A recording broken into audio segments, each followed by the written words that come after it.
എല്ലാവർക്കും എന്റെ വിനീതമായ നമസ്കാരം. ആദ്യം തന്നെ ക്ഷമ ചോദിക്കട്ടെ. സ്വാഭാവികമായിട്ടും നല്ല ചൂടുണ്ട്. പക്ഷേ അതിനേക്കാൾ ചൂട് ഇലക്ഷൻ ഇന്ന് നടക്കുകയാണ്. ഇലക്ഷന്റെ ചൂടുമുണ്ട്. എന്നിട്ടും ഇത്രയും നേരം നമ്മൾ വൈകാൻ ചില കാരണങ്ങളുണ്ടാവും. കാരണം ആദരണീയനായ മഹാരാഷ്ട്രയുടെ മുഖ്യമന്ത്രി അദ്ദേഹം തിരുവനന്തപുരത്ത് മാറ്റിയും എല്ലാം കഴിഞ്ഞാണ് ഇവിടെ വന്നിരിക്കുന്നത്. അതുകൊണ്ട് ചെറിയ ചെറിയ താമസങ്ങളുണ്ടായി. അദ്ദേഹത്തിന് വേണ്ടി ഞാൻ ക്ഷമ ചോദിക്കുന്നു. തീർത്തും തൊണ്ട സംസാരിക്കാൻ അനുവദിക്കുന്നുണ്ടെങ്കിലും നിങ്ങളുടെ മുമ്പിൽ വന്ന് രണ്ട് വാക്ക് പറഞ്ഞു പോകണമെന്ന് ഒരാഗ്രഹം. കൊല്ലം ലോക്സഭാ മണ്ഡലത്തിന്റെ NDA കൺവെൻഷൻ പങ്കെടുക്കാൻ കൊല്ലത്തിന്റെയും വിവിധ ഭാഗങ്ങളിൽ നിന്ന് വന്നു ചേർന്ന എല്ലാവർക്കും ആദ്യം തന്നെ സ്വാഗതം പറയുന്നു. ചടങ്ങിൽ അധ്യക്ഷത വഹിക്കുന്ന കൊല്ലം ലോക്സഭാ കൺവീനറും BJP കൊല്ലം ജില്ലാ അധ്യക്ഷനുമായ ശ്രീ BB ഗോപകുമാർ. BB ഗോപകുമാറിനെ പറ്റി ഞാൻ അധികം പറയുന്നില്ല. കാരണം ചാത്തന്നൂരിലെ നായകനാണ്. കൊല്ലം ജില്ലയിൽ 42,000 വോട്ടുകൾ നേടിയ ഒരു നായകനാണ് നമ്മളെ നയിക്കുന്നത്. നമുക്ക് അവിടെ നിന്ന് രണ്ടാം സ്ഥാനത്ത് വരാമെങ്കിൽ എന്തുകൊണ്ട് 7 നിയോജക മണ്ഡലങ്ങളിലും ഒപ്പം കൊല്ലം ലോക്സഭാ മണ്ഡലത്തിൽ നമുക്ക് എന്തുകൊണ്ട് ഒന്നാമത് വന്നുകൂടാ? നമ്മൾ ആദ്യം ഒന്ന് ചിന്തിക്കണം. കാലങ്ങൾക്ക് മുമ്പ് ജനങ്ങൾ പറയുമായിരുന്നു, BJPക്ക് വോട്ട് ചെയ്താൽ വോട്ട് പാഴാവും, എന്തിനാ വോട്ട് ചെയ്യുന്നത്? ഇത്രയും കാലം നമ്മുടെ ജീവിതം പാഴാക്കിയത് ഇടതിനും വലതിനും നമ്മൾ വോട്ട് ചെയ്തിട്ടാണെന്ന് നമ്മൾ മനസ്സിലാക്കണം. നമുക്ക് ഒന്ന് രണ്ട് കാര്യങ്ങൾ മാത്രം ചിന്തിച്ചാൽ മതി. അതിന് മുൻപായിട്ട് I want to express my sincere gratitude to our esteemed guest, the Honorable Deputy Chief Minister of Maharashtra, Sri Devendra Fadnavis, for joining us today and inaugurating this NDA convention in Kollam. Give a big hand. വലിയ കൈയ്യടി കൊടുക്കൂ. നമ്മുടെ നാട്ടിലേക്ക് വന്നിരിക്കുന്ന നായകനാണ് അദ്ദേഹം.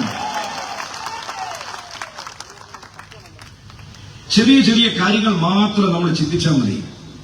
നമ്മൾ കേരളീയർ പ്രബുദ്ധരാണെന്നൊക്കെ നമ്മൾ പറയും. ആ പ്രബുദ്ധത പലപ്പോഴും നമ്മൾ ചിന്തിക്കാതെ നമ്മൾ തെറ്റായ ബട്ടണിൽ നമ്മൾ ഞെക്കാറുണ്ട്. അതിന്റെയാണ് ഈ ദുരിതം നമ്മൾ അനുഭവിച്ചുകൊണ്ടിരിക്കുന്നത്. വളരെ ചെറിയ കാര്യം, ഏറ്റവും കൊച്ചു കുഞ്ഞുങ്ങൾക്ക് പോലും ഇവിടെ നിൽക്കുന്നവർക്കറിയാം, ഈ വരാൻ പോകുന്ന തെരഞ്ഞെടുപ്പിൽ ആരാണ് ജയിക്കാൻ പോകുന്നത്? നിങ്ങൾ പറയൂ, ആരാണ് ജയിക്കാൻ പോകുന്നത്? ആണല്ലോ. എത്ര സീറ്റാണ് നേടാൻ പോകുന്നത്?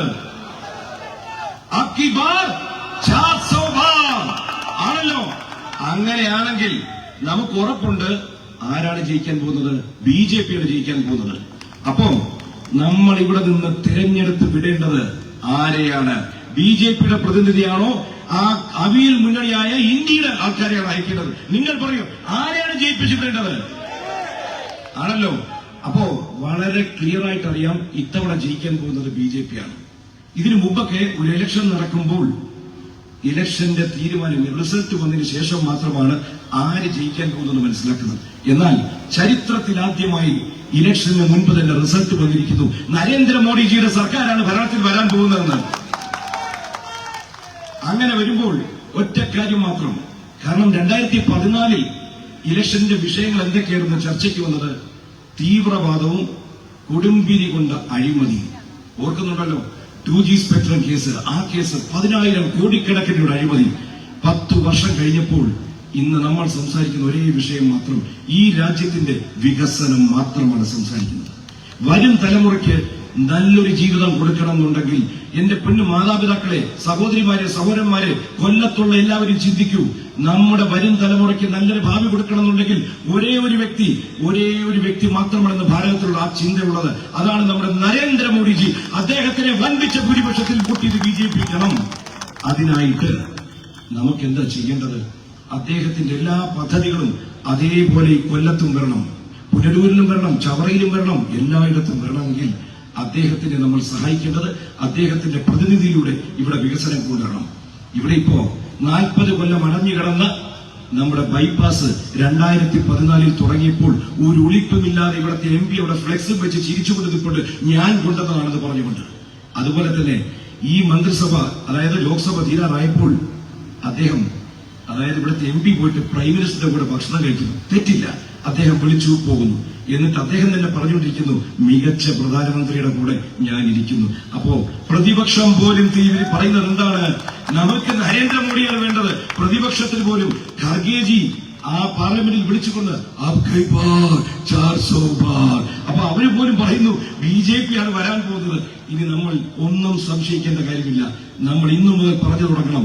ഓരോരുത്തരും മറ്റുള്ള കമ്മ്യൂണിസ്റ്റ് RSP എല്ലാ സമരങ്ങൾക്കും നമ്മൾ പറയേണ്ടതാണ്. നിങ്ങൾക്ക് പറയാം, നമ്മൾക്ക് പറയാം, നരേന്ദ്രമോദി സർക്കാരാണ് വരാൻ പോകുന്നത്. അതുകൊണ്ട് ഒറ്റ വാക്ക് പറഞ്ഞുകൊണ്ട് അവസാനിപ്പിക്കുന്നു. നമുക്കൊരു ഡൽഹിയിൽ വരെ ശബ്ദം എത്തത്തക്ക രീതിയിൽ നമുക്ക് പറയണം, ആപ്കി ബാർ പോരാ, 400 ബാർ ഒച്ചത്തി പറയണം. കാരണം അത് ആകാശം വഴി ദേവലോകത്തെത്തേണ്ടതാണ്. ആപ്കി bar, ആപ്കി bar, Bharat Mata key, Bharat Mata key. നന്ദി സഹോദരങ്ങളെ, നന്ദി.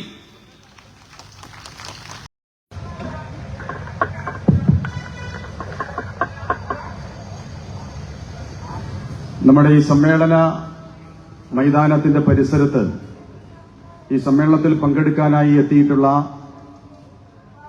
മുഴുവൻ സഹപ്രവർത്തകന്മാരും സഹോദരിമാരും ഈ സമ്മേളന വേദിയിൽ മൈതാനത്ത് ക്രമീകരിച്ചിരിക്കുന്ന കസേരകളിൽ കയറിയിരിക്കണമെന്ന് അഭ്യർത്ഥിക്കുന്നു. വേദിയിലേക്ക് നിശ്ചയിക്കപ്പെട്ട് അറിയിച്ചിട്ടുള്ള നേതാക്കന്മാർ വേദിയിലേക്ക് കടന്നു വരണമെന്ന് കൂടി ഈ സന്ദർഭത്തിൽ അഭ്യർത്ഥിക്കുകയാണ്. ഏതാനും നിമിഷങ്ങൾക്കകം ഈ കൺവെൻഷന്റെ ഔപചാരികമായ ഉദ്ഘാടനം നിർവഹിക്കുന്നതിന് മഹാരാഷ്ട്രയുടെ ഉപമുഖ്യമന്ത്രി നമ്മുടെ പ്രിയപ്പെട്ട നേതാവ് ശ്രീ ദേവേന്ദ്ര ഫട്നാവിസ് അവരുകൾ നമ്മുടെ സ്ഥാനാർത്ഥി ശ്രീ കൃഷ്ണകുമാർജിക്കൊപ്പം ഇവിടെ എത്തിച്ചേരും. ഈ സമ്മേളനത്തെ അഭിസംബോധന ചെയ്തുകൊണ്ട് ദേശീയ ജനാധിപത്യ സഖ്യത്തിന്റെ മുൻ നേതാക്കന്മാർ ഇവിടെ സൂചിപ്പിച്ച ചില വിഷയങ്ങൾ പ്രസക്തമാണ്. നമ്മുടെ ഈ തെരഞ്ഞെടുപ്പ് വരാൻ പോകുന്ന തലമുറയുടെ സുരക്ഷിതത്വത്തിന് വേണ്ടിയിട്ടുള്ള ഒരു തെരഞ്ഞെടുപ്പാണ്. ആ തെരഞ്ഞെടുപ്പ് പ്രിയമുള്ളവരെ ഏതർത്ഥത്തിലും ഗൌരവത്തോടെ നാം നോക്കിക്കാണണം. ഇവിടെ നിന്ന് 15 വർഷമായി തെരഞ്ഞെടുക്കപ്പെട്ട ഒരു MP വീണ്ടും ഈ തെരഞ്ഞെടുപ്പിൽ മത്സരിക്കുകയാണ്. അദ്ദേഹം ഈ ലോക്സഭാ മണ്ഡലത്തിന്റെ MP ആയിരുന്നു കൊണ്ട് 10 വർഷക്കാലവും 5 വർഷക്കാലം രാജ്യസഭയുടെ MP ആയിരുന്നു കൊണ്ടും ചെയ്ത പ്രവർത്തനങ്ങൾ എന്തെന്ന് ഈ നാട്ടിലെ ജനങ്ങളോട് പറയാൻ തയ്യാറാകുന്നില്ല. അഥവാ പറഞ്ഞാൽ കഴിഞ്ഞ 10 വർഷക്കാലത്തെ അദ്ദേഹത്തിന്റെ വികസന നേട്ടങ്ങൾ പറയുമ്പോ പ്രിയമുള്ളവരെ, ആ പറയുന്ന കാര്യങ്ങളെല്ലാം തന്നെ രാജ്യം ഭരിക്കുന്ന ദേശീയ ജനാധിപത്യ സഖ്യത്തിന്റെ കരുത്തനായ നേതാവ് നരേന്ദ്രമോദി സർക്കാരിന്റെ നേട്ടങ്ങളാണ് എന്നുള്ളത് നമുക്ക് അദ്ദേഹത്തിന്റെ പ്രസംഗങ്ങളും പ്രസ്താവനകളും കേട്ടാൽ നമുക്ക് മനസ്സിലാക്കാനായിട്ട് സാധിക്കും. വികസന നേട്ടങ്ങളെ കുറിച്ച് MP പറയുമ്പോ ഇവിടുത്തെ ജനങ്ങൾക്ക് പ്രാഥമികമായ അവരുടെ അവകാശമാണ് കുടിവെള്ളം. പ്രാഥമികമായ അവകാശമാണ് കുടിവെള്ളം. ആ കുടിവെള്ളം എത്തിച്ചു കൊടുക്കുന്ന കാര്യത്തിൽ ഇവിടുത്തെ MP വിജയിച്ചോ എന്ന ചോദ്യം ഈ സന്ദർഭത്തിൽ ദേശീയ ജനാധിപത്യ സഖ്യം വോട്ടർമാരുടെ മുമ്പാകെ ഉയർത്തുകയാണ്. ജലസമൃദ്ധമായ കായലുകൾ കൊല്ലത്തെ ലോക്സഭയുടെ പ്രത്യേകതയാണ്. വിനോദസഞ്ചാരത്തിന്റെ അനന്ത സാധ്യതകൾ തേടി വിനോദസഞ്ചാരികള്, വിദേശികളും സ്വദേശികളും ഈ കൊല്ലത്തിന്റെ മണ്ണിലേക്ക്, കൊല്ലത്തിന്റെ കായൽ കാഴ്ചകൾ കാണാൻ കടന്നു വരുമ്പോ ഇവിടുത്തെ ജനങ്ങൾക്ക് ശുദ്ധജലം എത്തിച്ചു കൊടുക്കുന്ന കാര്യത്തിൽ സമ്പൂർണ്ണ പരാജയമായിരുന്നു MP എന്ന് നമുക്ക് പറയാനായിട്ട് സാധിക്കും. ഈ MP പരാജയമായിരുന്നു എന്ന് നമുക്ക് പറയാനായിട്ട് സാധിക്കും. പ്രിയമുള്ളവരെ, ആ പരാജയപ്പെട്ട MPക്കെതിരായിട്ടുള്ള പോരാട്ടത്തിന്റെ പോർമുഖത്താണ് ദേശീയ ജനാധിപത്യ സഖ്യത്തിന്റെ സാരഥിയായി കൃഷ്ണകുമാർജി ഈ തെരഞ്ഞെടുപ്പിൽ മത്സരിക്കുന്നത്. बोलो भारत माता की जय, जय भारत माता, जय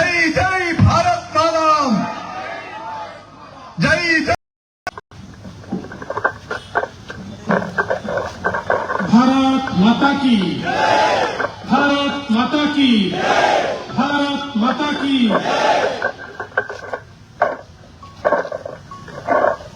मंच पर उपस्थित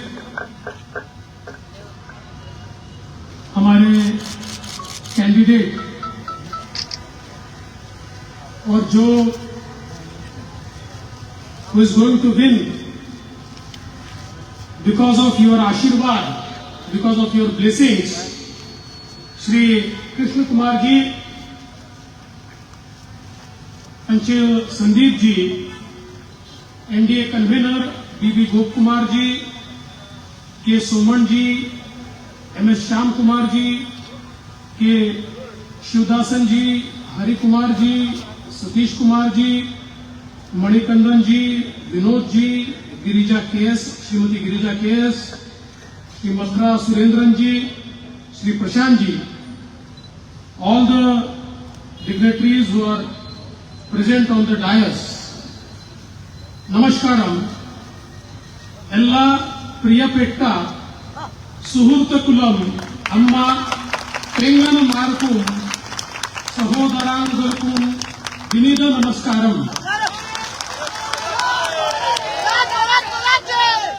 വളരെ സന്തോഷം നിങ്ങൾ മലയാളി സമൂഹത്തെ അഭിസംബോധന ചെയ്യുന്നതിൽ.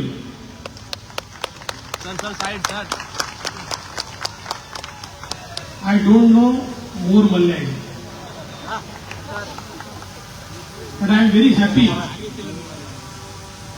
that I am in Kollam constituency amongst all of you who have decided that this time we will vote for Modi ji, and our slogan is "Ab ki baar 400 par."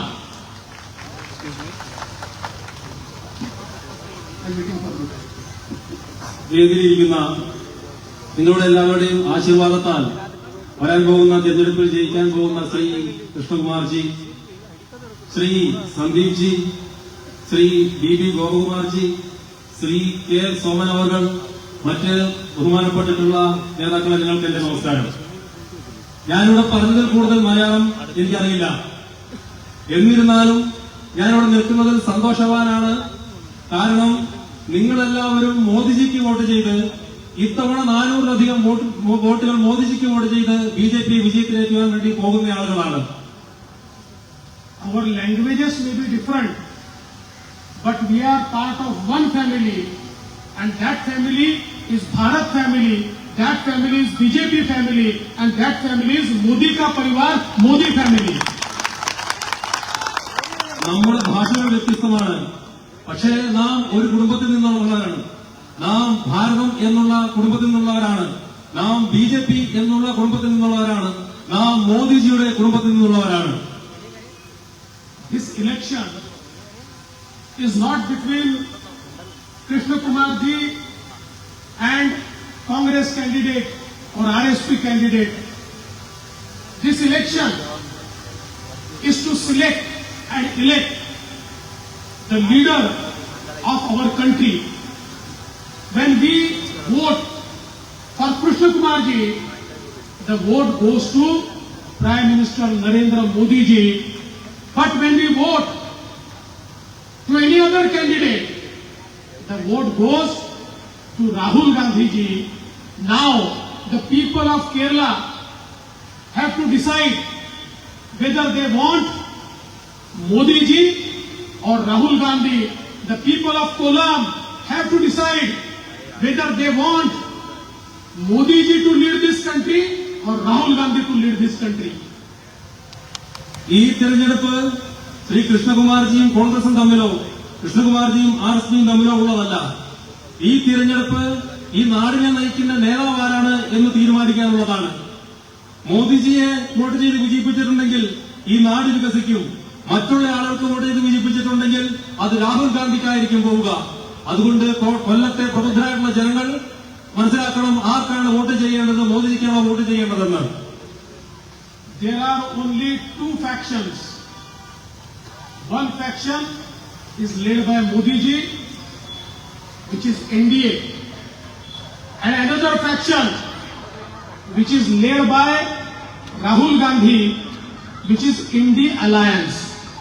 Now this India Alliance is not a party, it is not an alliance, it is a khichdi. It is a khichdi where many parties have come together without any agenda.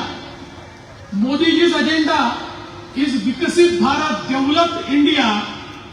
I want to ask you, what is the agenda of India Alliance? The only agenda of India Alliance is to defeat Modi. They don't have any agenda for development. They have only one agenda: defeat Modi, grab all the power and misuse power for themselves and their families. ഈ തിരഞ്ഞെടുപ്പിനെ അഭിമുഖീകരിക്കുന്നത് രണ്ട് വിഭാഗങ്ങളേ ഉള്ളൂ. ഒന്ന് മോദിജിയുടെ നേതൃത്വത്തിലുള്ള NDAയും മറ്റൊന്ന് India സഖ്യവും. India എന്ന് പറയുന്നത് ഒരു പാർട്ടിയല്ല, ഒരു സഖ്യവുമല്ല. അത് ഒരു പ്രത്യേക അജണ്ടയുമായി വന്ന ആളുകളുടെ ഒരു സംവിധാനമാണ്. ആ അജണ്ട എന്ന് പറയുന്നത് ഏത് വിധത്തിലും മോദിജിയെ പരാജയപ്പെടുത്തുക എന്നുള്ളതാണ്.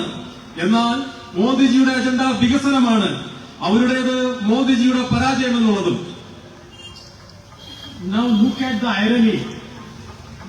We have a leader like Narendra Modi ji, who is our engine of NDA. Modi ji is engine of NDA.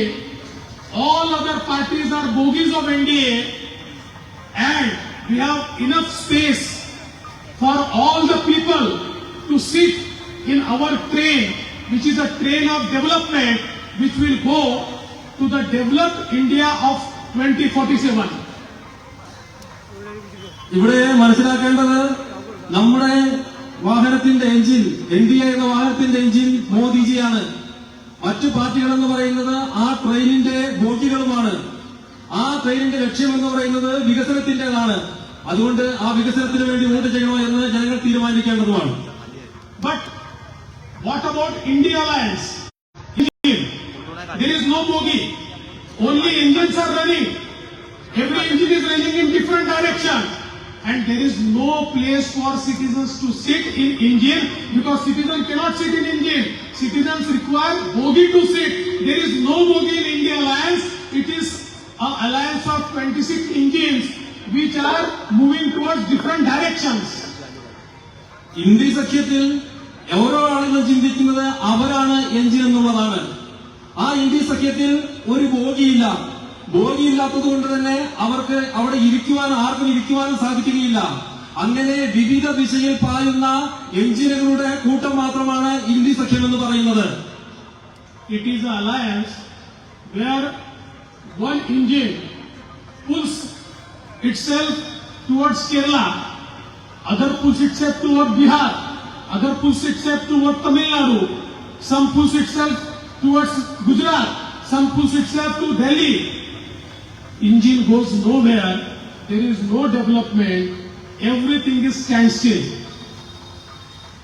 ഈ ഇന്ത്യ സഖ്യം എന്ന് പറയുന്നത് അവരുടെ ഒരു എഞ്ചിൻ കേരളത്തിലേക്ക് വലിക്കുന്നു, ഒരു എഞ്ചിൻ ബീഹാറിലേക്ക് വലിക്കുന്നു, ഒരു എഞ്ചിൻ തമിഴ്നാട്ടിലേക്ക് വലിക്കുന്നു. അങ്ങനെ വിവിധ സംസ്ഥാനങ്ങളിലേക്ക്, വിവിധ ഇടങ്ങളിലേക്ക്, എല്ലാ ഇടങ്ങളിലേക്കും വലിച്ചുകൊണ്ടിരിക്കുകയാണ്. അതുകൊണ്ട് തന്നെ കൃത്യസ്ഥലത്തേക്ക് പോകുവാൻ വേണ്ടി ആ എഞ്ചിന് സാധിക്കുന്നുമില്ല. In Delhi, Congress party and left party are standing hand in hand. In Kerala, they are fighting with each other.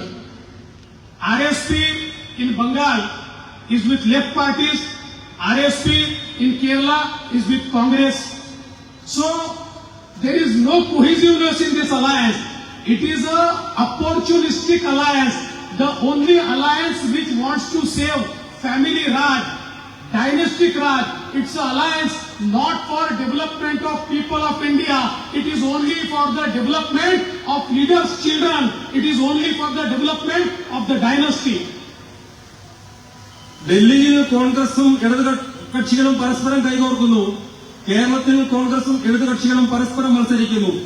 RSP എന്ന് പറയുന്നത് ബംഗാളിൽ ഇടതുപക്ഷത്തോടൊപ്പമാണ്, കേരളത്തിൽ കോൺഗ്രസിനോടൊപ്പമാണ്.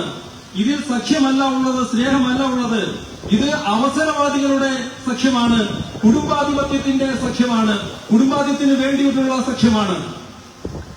We have seen that in last 10 years, our country has seen unprecedented development. It is the same country which was termed in 2013 that the economy of India is amongst fragile five. It is an economy which can collapse any time. It was said that soon India will be bankrupt. That was the situation in 2013. And in just 10 years, now the world community, global community says India is the brightest spot. From fragile five, the global community says now India is strongest, fifth economy of world, fifth largest economy of world. And Modi ji has promised that in next 5 years, India will be the third largest economy of world. കഴിഞ്ഞ 10 വർഷം വലിയ രീതിയിലുള്ള വികസനങ്ങളാണ് നമ്മുടെ നാട്ടിൽ സംഭവിച്ചിട്ടുള്ളത്. 2013 വരെ പകരാൻ വേണ്ടിയിട്ട് പോകുന്ന 5 സാമ്പത്തിക ശക്തികളിൽ ഒന്നായിരുന്നു ഭാരതം എന്ന് പറയുന്നത്. 2013 വരെ ഭാരതത്തിന്റെ സാമ്പത്തിക ശക്തി പിന്നോട്ട് പോകുമെന്നായിരുന്നു ലോകം പറഞ്ഞിരുന്നത്. എന്നാൽ ഇന്ന് ലോകം പറയുന്നു ലോകത്തിലെ അതിശക്തരായിട്ടുള്ള 5 സാമ്പത്തിക ശക്തികളിൽ ഒന്ന് ഭാരതമാണ്. മോദിജി പറയുന്നു 2024 ശേഷം ഭാരതത്തെ ലോകത്തിലെ 3ാമത്തെ സാമ്പത്തിക ശക്തിയാക്കി മാറ്റാൻ വേണ്ടി സാധിക്കുമെന്ന്. Why Modi ji could do this? We have seen 10 years of UPA. What is UPA? UPA is that time avatar of India Alliance. These India Alliance people were under the garb of UPA for 10 years. 10 years we have seen their rule. Those were 10 years of decay. Those were 10 years of corruption. Those were 10 years when India was looted, when all the money which belonged to the Indians, which belonged to the poor people of India, was looted by the constituents of UPA. എങ്ങനെ മോദിജിക്ക് ഈ വികസനം സാധിക്കുന്നു? UPA ഭരിച്ച 10 വർഷത്തിൽ അത് അഴിമതിയുടെ കാലഘട്ടമായിരുന്നു, കൊള്ളയുടെ കാലഘട്ടമായിരുന്നു, പാവപ്പെട്ടവരുടെ പണം പിടിച്ചു പറിക്കുന്നവരുടെ കാലഘട്ടമായിരുന്നു. ആ കാലഘട്ടത്തിൽ നിന്നാണ് മോദിജി നമ്മുടെ രാജ്യത്തെ തിരിച്ചു കൊണ്ടുവന്നത്. But in last 10 years, Modi ji changed the entire regime. Modi ji's slogan was, "Na khaunga, na khane dunga." I will not do corruption and I will not allow anybody to do corruption. And these have been 10 years of corruption-less government. There has not been a single allegation on Modi ji's government. It is one of the cleanest government India has ever seen.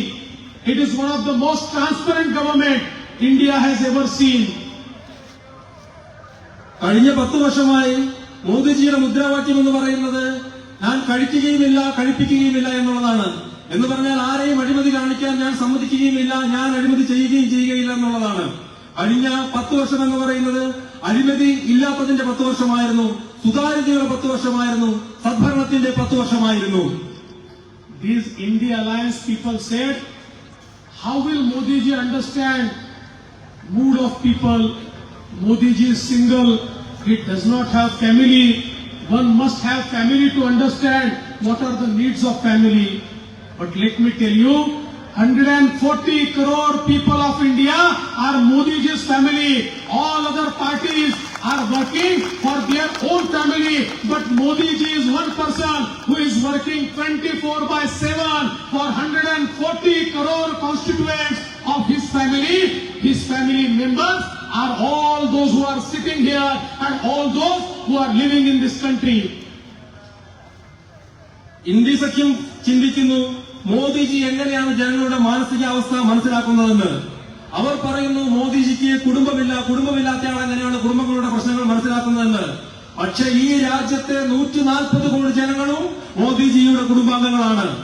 ഈ രാജ്യത്തെ 140 കോടി ജനങ്ങളും അദ്ദേഹത്തിന് വേണ്ടിയാണ് പ്രവർത്തിക്കുന്നത്.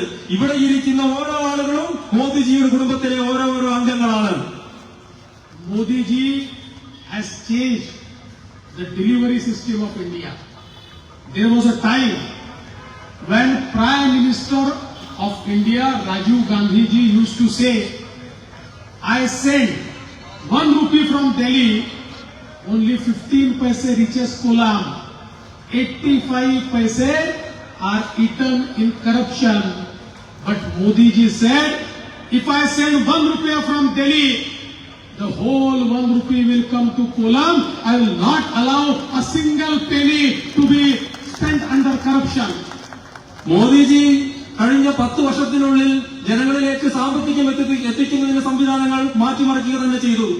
നമ്മുടെ മുൻ പ്രധാനമന്ത്രിയായിട്ടുള്ള രാജീവ് ഗാന്ധി പറഞ്ഞു, ഡൽഹിയിൽ നിന്ന് കൊല്ലത്തേക്ക് 1 രൂപ കൊടുക്കുകയാണെങ്കിൽ അതിൽ 15 പൈസ മാത്രമാണ് കൊല്ലത്തേക്ക് എത്തുന്നത്, ബാക്കി 85 പൈസയും അഴിമതിക്കാരങ്ങളിലേക്ക് എത്തുകയാണ്.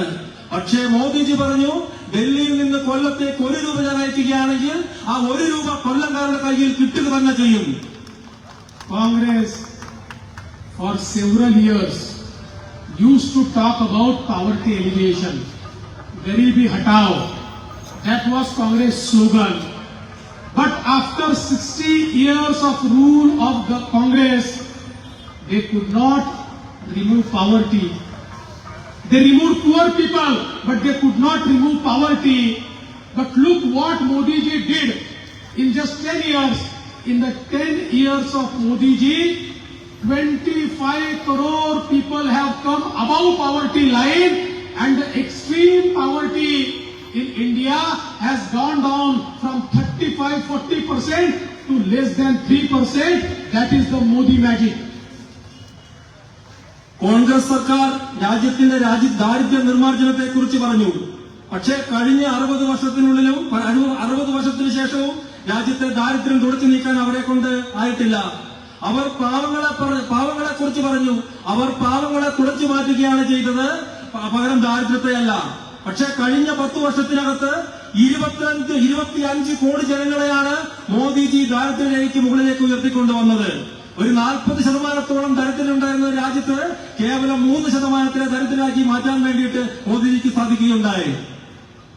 All the economists of world are surprised. What is this Modi magic? That Modi ji spent so much money on giving houses to poor, giving water to poor, giving electricity to poor, giving loans to poor, and still India is the fastest growing economy of the world. When the entire world after COVID is in recession, India is one country where there is no recession. All the economists are asking, what is this Modi ji's economics? സാമ്പത്തിക ശാസ്ത്രജ്ഞന്മാർ, ലോകത്ത് മുഴുവനുള്ള സാമ്പത്തിക ശാസ്ത്രജ്ഞന്മാർ കഴിഞ്ഞ 10 വർഷമായിട്ട് ആശ്ചര്യപ്പെടുകയാണ്. മോദിജി വെള്ളം കൊടുക്കുന്നു, മോദിജി വീട് കൊടുക്കുന്നു, മോദിജി സൗജന്യമായി വൈദ്യുതി കൊടുക്കുന്നു, എന്നിട്ടും എങ്ങനെയാണ് നമ്മുടെ രാജ്യം സാമ്പത്തികമായി മുമ്പോട്ട് കുതിക്കുന്നതെന്ന്. കഴിഞ്ഞ നിരവധി വർഷങ്ങളായിട്ട് നിരവധി രാജ്യങ്ങളിൽ സാമ്പത്തികമായിട്ട് തകർച്ച ഉണ്ടായപ്പോഴും ഭാരതം മാത്രം സാമ്പത്തികമായ തകർച്ചയില്ലാതെ മുമ്പോട്ട് പോവുകയാണ് ചെയ്തിട്ടുള്ളത്. In just 10 years, 20 crore people who were living in kacha makan huts are now living in well-built houses. 50 crore people, 50 crore who did not have a tap water in their houses, where our sisters used to go to a community well or to a river to fetch the water. 50 crore people have been provided tap water in their houses. This is the Modi magic. 20 കോടി ജനങ്ങളെയാണ് സാധാരണ ചെറിയ ചെറ്റക്കുടിലുകളിൽ നിന്ന് മികച്ച വീടുകളിലേക്ക് മോദിജി മാറ്റിയെടുത്തത്. 50 കോടി സാധാരണക്കാരായിട്ടുള്ള വീടുകളിൽ പൈപ്പില്ലാത്ത ആളുകൾക്കാണ് പൈപ്പിൽ മോദിജി ജലമെത്തിച്ചത്. നമ്മുടെ സഹോദരിമാരായിട്ടുള്ള ആളുകൾ പുഴകളിലും അതോടൊപ്പം തന്നെ കിണറുകളിലും പോയി വെള്ളം കോരിയിരുന്ന ആളുകൾക്ക് ഇന്ന് വീടുകളിൽ ടാപ്പ് വാട്ടർ ശുദ്ധജലം ലഭിക്കുന്നു. Modiji has provided Mudra loan to more than 50 crore people. More than 50 crore people have got self-employment or businesses because of Modiji's Mudra loan. And I am very happy to tell you, amongst these more than 50 crore people, 31 crore are the women folks, our sisters who have got Mudra loans, and they are standing on their feet. And Modi ji says, when a man stands on his feet, it is only man who stands on his feet. But when a woman stands on her feet, the entire family is benefited. Entire family stands on their feet. ഏകദേശം 50 കോടിയിലധികം ആളുകൾക്കാണ് Mudra loan വഴി പ്രധാനമന്ത്രി പണം കൊടുത്തിട്ടുള്ളത്. അതിനർത്ഥം 50 കോടി വരുന്ന സാധാരണക്കാരായിട്ടുള്ള ആളുകൾക്ക് സ്വയം തൊഴിൽ കിട്ടി, അതിൽ കുറെ ആളുകൾക്ക് ബിസിനസ് തുടങ്ങാൻ വേണ്ടി സാധിച്ചു എന്നുള്ളതാണ്.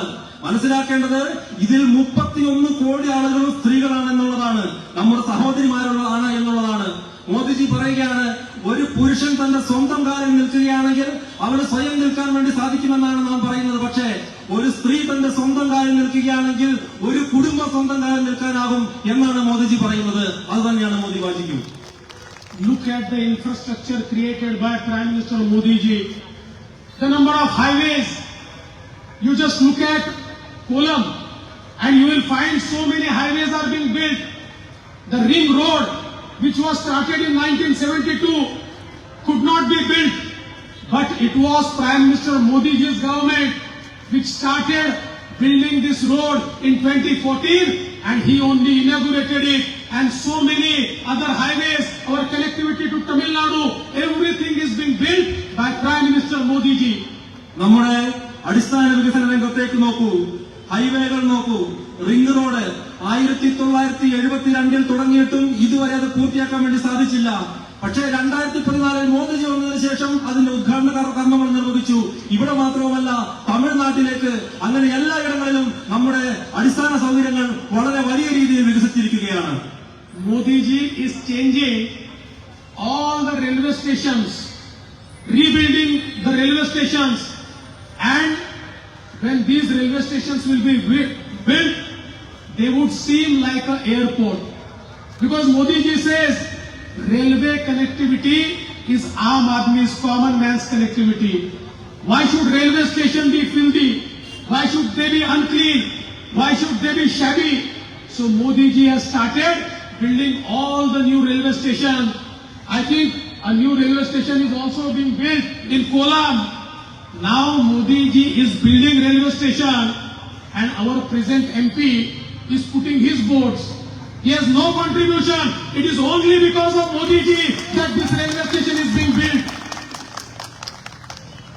മോദിജി റെയിൽവേ സ്റ്റേഷനുകൾ നിർമ്മിക്കുന്നതിൽ വലിയ താല്പര്യമെടുക്കുന്നുണ്ട്.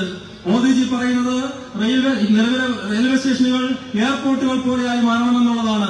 കാരണം റെയിൽവേ സ്റ്റേഷനുകൾ എന്ന് പറയുന്നത്, റെയിൽവേ എന്ന് പറയുന്നത് സാധാരണക്കാരുടേതാണ്. കൊല്ലത്തും റെയിൽവേ വികസനം വരുന്നുണ്ട്. അത് നാം മനസ്സിലാക്കേണ്ടത്, കൊല്ലത്തെ റെയിൽവേ വികസിപ്പിക്കുന്നത് മോദിജിയാണ്. പക്ഷേ ഇവിടുത്തെ MP ആണ് അദ്ദേഹത്തിന്റെ ബോർഡുകൾ വയ്ക്കുന്നത്. പക്ഷേ ഇത് കേന്ദ്ര സർക്കാരിന്റേതായിട്ടുള്ള വികസനമാണ്, മോദിജിയുടെ വികസനമാണ്. Now Modi ji has also developed Vande Bharat train. Vande Bharat train is one of the fastest train. It is equivalent to any train in a developed nation. If you go to Europe, if you go to America, now travelers from Europe and America, when they come to India and they travel in our Vande Bharat train, they say that India's Vande Bharat train is better than their train. That is pride of India, which is being brought by our Prime Minister Modi ji. വന്ദേ ഭാരത ട്രെയിനുകൾ ഏറ്റവും വേഗതയേറിയ ട്രെയിനുകളാണ് വന്ദേ ഭാരത ട്രെയിനുകൾ എന്ന് പറയുന്നത്. ഈ വന്ദേ ഭാരത ട്രെയിനുകൾ വികസിത രാജ്യങ്ങളിലെ ട്രെയിനുകൾക്ക് തുല്യമാണ്. യൂറോപ്പിൽ നിന്ന്, അമേരിക്കയിൽ നിന്നുമൊക്കെ ആളുകൾ വരുന്നു. അമേരിക്കയിൽ നിന്ന് വരുന്ന ആളുകൾ പറയുന്നു, അവരുടെ നാടുകളിലുള്ള അതിവേഗ ട്രെയിനുകളിലേക്കാൾ വേഗതയേറിയതാണ് നമ്മുടെ നാട്ടിലെ വന്ദേ ഭാരത ട്രെയിനുകളെന്ന്. On one hand, Modi ji is developing nation, but what is happening in Kerala? LDF, UDF, all of them are looting Kerala. They are dacoits who are actually growing and flourishing on your money. ഒരു വശത്ത് മോദിജി രാജ്യം വികസിപ്പിക്കുമ്പോൾ മറുവശത്ത് കേരളത്തിൽ എന്താണ് സംഭവിക്കുന്നത്? കേരളത്തിലെ LDFും UDFും ചേർന്ന് കേരളത്തെ കൊള്ളയടിക്കുകയാണ്. അവർ കൊള്ളയടിച്ചു കൊണ്ടുപോകുന്നത് മാത്രം നമ്മളെ പോലുള്ള സാധാരണക്കാരുടേതായിട്ടുള്ള പണമാണ്. This entire area was cashew nut capital. So many processing plants are there. But today, due to the policies of LDF and UDF governments, these all factories are in problem. around 200,000, 2 lakh people are jobless, and it is only because of extortionist policies of this government. ഈ പ്രദേശം കശുവണ്ടി ഫാക്ടറികളുടേതാണ്. ഈ പ്രദേശത്ത് ധാരാളമായിട്ടുള്ള കശുവണ്ടി ഫാക്ടറികളും അത്തരം തൊഴിലാളികളെയും കാണാൻ വേണ്ടി സാധിക്കും. എന്നാൽ LDFന്റെയും UDFന്റെയും വികലമായിട്ടുള്ള നയങ്ങൾ കാരണം 2 ലക്ഷത്തോളം വരുന്ന ആളുകൾ ഇന്ന് തൊഴിലില്ലാതെ അലയുകയാണ്. These people have made Kerala bankrupt. Kerala's economy is in doldrums. They have looted Kerala coffers. Kerala budget is one of the worst performing budget because all the money is siphoned. അവർ നമ്മുടെ ഈ കേരളത്തിന്റെ സാമ്പത്തിക സംവിധാനത്തെ തകർത്തു, സാമ്പത്തിക സംവിധാനത്തെ ഇല്ലാതാക്കി. കേരള സംസ്ഥാനത്തിന്റെ ബഡ്ജറ്റ് എന്ന് പറയുന്നത് ഏറ്റവും പിന്നോക്കം നിൽക്കുന്ന, ഏറ്റവും തകർന്ന തരത്തിലുള്ള ഒരു ബഡ്ജറ്റാണ്. Kerala government had to go to the Supreme Court and they had to say, give us extra loan because we don't have money to pay. But even Supreme Court didn't entertain them. അവർക്ക് കേരളത്തിലെ സംസ്ഥാന സർക്കാരിന് പണത്തിന് വേണ്ടി supreme കോടതിയിൽ വരെ പോകേണ്ടി വന്നു.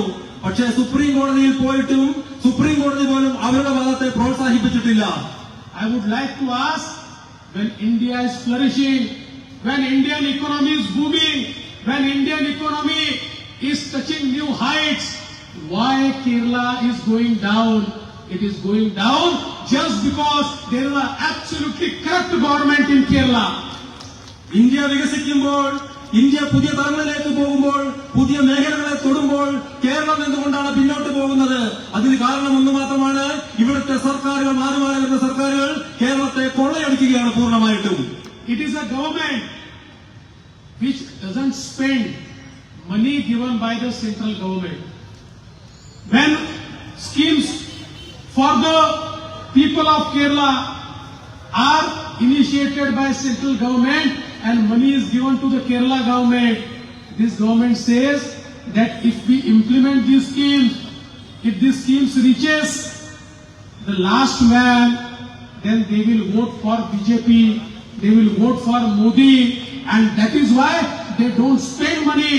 The money given by central government is also kept unspent, and this is your money which is kept unspent by the Kerala government. കേന്ദ്ര സർക്കാർ കൊടുക്കുന്ന പണം സംസ്ഥാന സർക്കാർ ചെലവഴിക്കുന്നില്ല എന്നുള്ളതാണ് സത്യം. കേന്ദ്രത്തിൽ നിന്ന് സംസ്ഥാനത്തിന് വേണ്ടിയിട്ട് കൊടുക്കുന്ന പണം ഒരു രീതിയിലും ചെലവഴിക്കാൻ വേണ്ടിയിട്ട് സംസ്ഥാന സർക്കാർ തയ്യാറാവുന്നില്ല. അതിനവർ ഉദ്ദേശിക്കുന്നത് കേന്ദ്രത്തിൽ നിന്ന് കൊടുത്തിട്ടുള്ള പണം അവസാന ആളിലേക്കും ചെന്നെത്തിയിട്ടുണ്ടെങ്കിൽ ഇത് മോദിജിയുടെ പണമാണ്, കേന്ദ്ര സർക്കാരിന്റെ പണമാണെന്ന് സാധാരണക്കാരന് ബോധ്യപ്പെടും.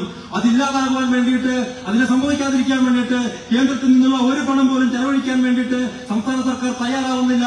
പക്ഷേ നാം മനസ്സിലാക്കേണ്ടത് ആ പണം നമ്മളെ പോലുള്ള സാധാരണക്കാരുടെ പണമാണ്. That is why you require your member of parliament, a member of parliament who will stand with Prime Minister Modi, a member of parliament who will support Prime Minister Modi. Tell me, who will support Prime Minister Modi? അതുകൊണ്ട് നമുക്ക് നമ്മുടെ MP വേണം. മോദിജിയോടൊപ്പം നിൽക്കുന്ന, മോദിജിയെ പിന്തുണയ്ക്കുന്ന ഒരു MP ആണ് നമുക്ക് വേണ്ടത്. അതുകൊണ്ട് തന്നെ പറയൂ, ആരാണ് മോദിജിയെ പിന്തുണയ്ക്കുന്ന നമ്മുടേതായിട്ടുള്ള MP? It is only Krishna Kumar ji who will support Prime Minister Modi. RSP will never support Prime Minister Modi. Congress will, left will never support Prime Minister Modi. It is only Krishna Kumar ji who will support Prime Minister Modi. I would like to ask Ghulam whether you want your MP to support Prime Minister Modi or not. RSP മോദിജിക്ക് support ചെയ്യുകയില്ല, കോൺഗ്രസ് മോദിജിക്ക് support ചെയ്യുകയില്ല, LDF മോദിജിക്ക് support ചെയ്യുകയില്ല. ഞാൻ കൊല്ലത്തോട് ചോദിക്കാൻ ആഗ്രഹിക്കുകയാണ്, നിങ്ങൾക്ക് മോദിജിയെ സപ്പോർട്ട് പിന്തുണയ്ക്കുന്ന MP ആണോ വേണ്ടത്? That is why this is not a state election. It is not an election of local body. It is an election to choose the leader of the nation. അതുകൊണ്ട് തന്നെ ഇതൊരു തദ്ദേശ സ്വയംഭരണ തെരഞ്ഞെടുപ്പല്ല, ഇതൊരു സംസ്ഥാനതല തെരഞ്ഞെടുപ്പല്ല. ഈ തെരഞ്ഞെടുപ്പ് എന്ന് പറയുന്നത് നമ്മുടെ രാജ്യത്തെ ആര് നയിക്കണമെന്ന് തീരുമാനിക്കുന്ന തെരഞ്ഞെടുപ്പാണ്. Today Kerala has become hotbed for the extremist activities. The Kerala government, for vote bank politics, is shielding all the anti-national people. On one hand, our Prime Minister is fighting against the anti-national forces, and same forces are being shielded by the Kerala government. ഇന്ന് കേരളം ദേശവിരുദ്ധ ശക്തികളുടെ തീവ്രവാദികളുടെ ഇടമായി മാറിക്കൊണ്ടിരിക്കുകയാണ്. അവർ ഈ ദേശവിരുദ്ധ ശക്തികളെ പൂർണ്ണമായിട്ട് പ്രോത്സാഹിപ്പിച്ചുകൊണ്ടിരിക്കുകയാണ്. ഒരു വശത്ത് മോദിജിയുടെ നേതൃത്വത്തിൽ ഈ ദേശവിരുദ്ധ ശക്തികളെ പൂർണ്ണമായിട്ടും ഇല്ലാതാക്കാൻ ശ്രമിക്കുമ്പോൾ അവരെ മറച്ചു പിടിക്കുന്ന, അവരെ പിന്തുണയ്ക്കുന്ന ഒരു സംവിധാനമാണ് സംസ്ഥാന സർക്കാരിൽ നിന്നുണ്ടായിക്കൊണ്ടിരിക്കുന്നത്. We have to decide whether we want representatives, those will say Bharat Mata ki jai, or representatives who will say China ki jai, Pakistan ki jai. That we have to decide. നാം തീരുമാനിക്കേണ്ടതായിട്ടുണ്ട്. നാം തിരഞ്ഞെടുക്കുന്ന MP Bharat Mata കി ജയ് എന്ന് പറയുന്നയാളാണോ, അതോ China കി ജയ് എന്നോ പാകിസ്ഥാൻ കി ജയ് എന്നോ പറയുന്നയാളാണോ?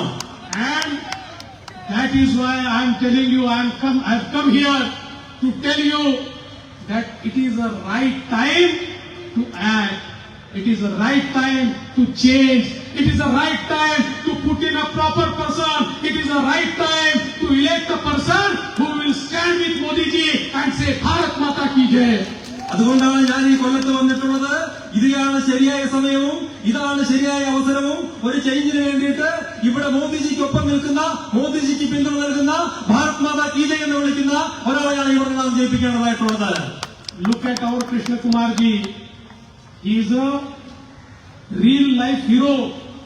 But now, with your blessings, he is going to become real life hero. നമ്മുടെ കൃഷ്ണകുമാർജിയെ നോക്കൂ.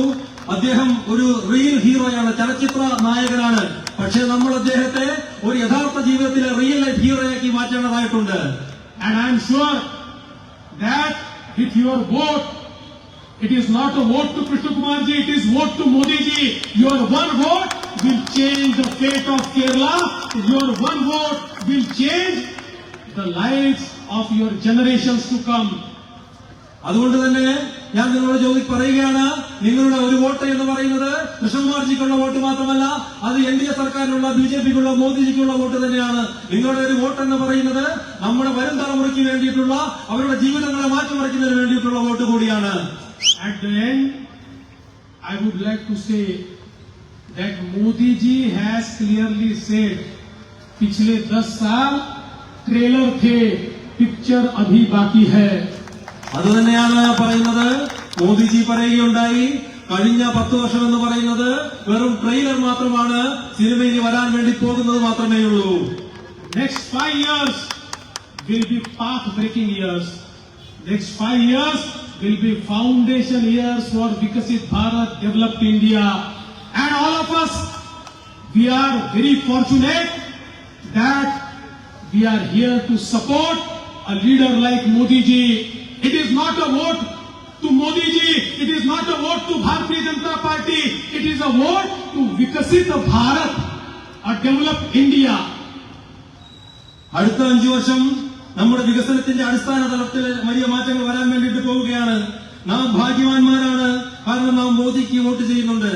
നാം വോട്ട് ചെയ്യുന്നത് മോദിജിക്ക് വേണ്ടി മാത്രമല്ല, നാം വോട്ട് ചെയ്യുന്നത് ഭാരത് മാതയ്ക്ക് വേണ്ടി മാത്രമല്ല, നാം വോട്ട് ചെയ്യുന്നത് വികസിതമായിട്ടുള്ള ഒരു ഭാരതത്തിന് വേണ്ടിയിട്ട് കൂടിയാണ്. That is why at the end I would like to say, Ninglude Villa area vote Krishna Kumar ji ki nalgiyum. Aure JP Kennam enum Pradhanamantri Modi ji JP Kennam enum Abhyarthi kunnu Ipravisham Nanurinum Mugalil Nanni Namaskaram.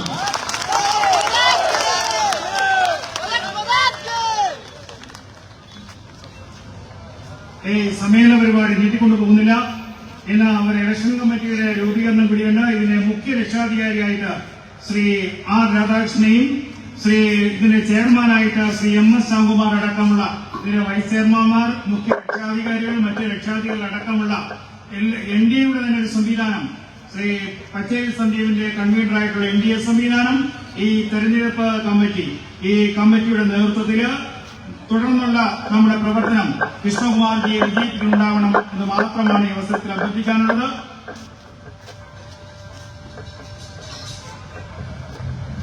അപ്പോൾ എല്ലാവരും ഒന്ന് എഴുന്നേറ്റുകൊണ്ട് നമുക്കൊരു മുദ്രാവാക്യം പറയണം. ഇക്കൊല്ലം മോദിക്കൊപ്പം കൂടെയുണ്ട് കൃഷ്ണകുമാർ. എല്ലാവരും ഉറക്കെ പറയേണ്ടതാണ്. ഇക്കൊല്ലം ഉറക്കെ പറയും. ഇക്കൊല്ലം കൂടെയുണ്ട്.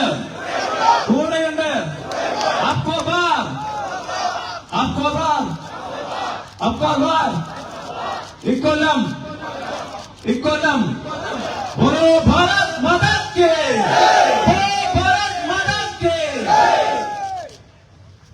എല്ലാവരും അവരുടെ മൊബൈൽ ടോർച്ചുകൾ ഒന്ന് ഓൺ ചെയ്തുകൊണ്ട് നമ്മുടെ വിലപ്പെട്ട വോട്ട് കൃഷ്ണകുമാർജിക്ക് നൽകുമെന്ന രീതിയിൽ ഒന്ന് വീശി കാണിക്കേണ്ടതാണ്. എല്ലാവരും പെട്ടെന്ന് തന്നെ നമ്മുടെ എല്ലാവരുടെയും മൊബൈൽ ടോർച്ചുകൾ ഓൺ ആക്കിക്കൊണ്ട് ഒന്ന് വീശി കാണിക്കേണ്ടതാണ്.